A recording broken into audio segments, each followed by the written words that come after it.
I hope you enjoyed Session 2 of JAR City. For Session 3, we will be talking about banks and credit unions and financial institutions that hold money.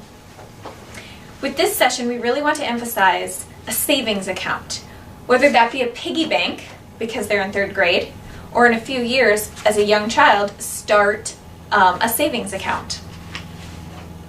For Session 3, you will need the piggy bank savings game board, the That's Life game cards,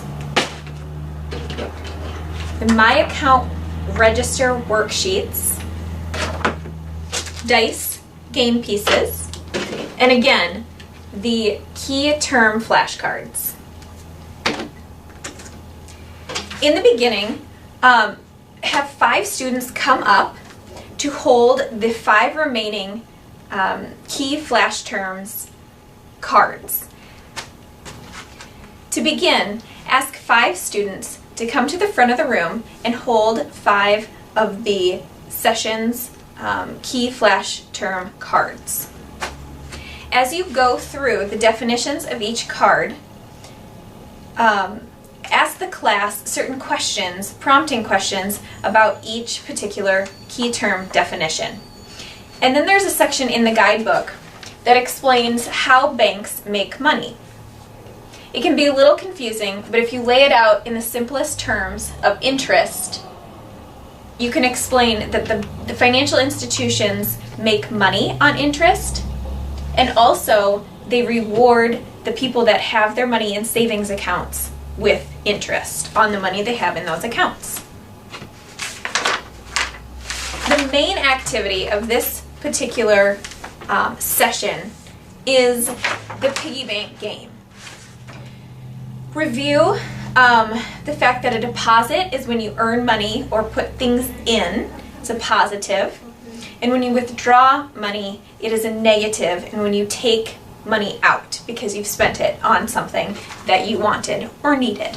For this activity, you're going to organize the students into 8 groups. Ask the teacher for help, as they will best understand and know the students' personalities and potential personality conflicts.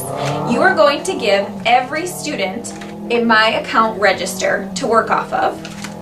You will give each group one of the game boards, and each group a set of the That's Life game cards.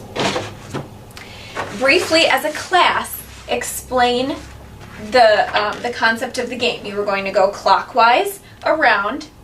You will all start at the beginning, so you all start with a savings deposit of $50. After you explain the game board and the concept of going clockwise, picking a card and discarding here, you will then move on to the My Account register. What we've noticed is that the best thing to do is use the first couple lines here as an example for the whole class to walk through. Your starting balance in your register is $250. All right, the student is going to pick a game piece. It says you break a lamp playing in the house, so you withdraw $50. So as a class and as a volunteer, go through each line and each description for the rows and columns so every student understands the basic math that's happening here. So you start with the $250 balance, you pick the That's Life card that you broke a lamp, so unfortunately you have to withdraw the $50. Show them in the withdraw minus section $50, and then make note that you do not write in the yellow lines. Since they are 3rd graders, they will need the space of the yellow line to do the math on the piece of paper. Once the class has a good feel for the deposits and the withdrawals of the That's Life cards, have them spend 15 minutes on their own as a group going through each particular piece on the game board with the That's Life cards, and at the end they will add and subtract and come up with their ending balance. Essentially, the person with the largest balance wins, but there really is no winner. So it should take 15 minutes to play this game, but definitely leave time for the summary and review. Go over why certain obstacles and things in life would make a person within the city withdraw or deposit money from their particular bank account.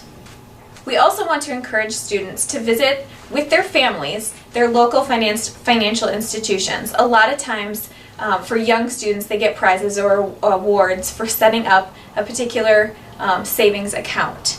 It's just fun for them to know that they can save up for a bike or a video game or certain things that they want later in life.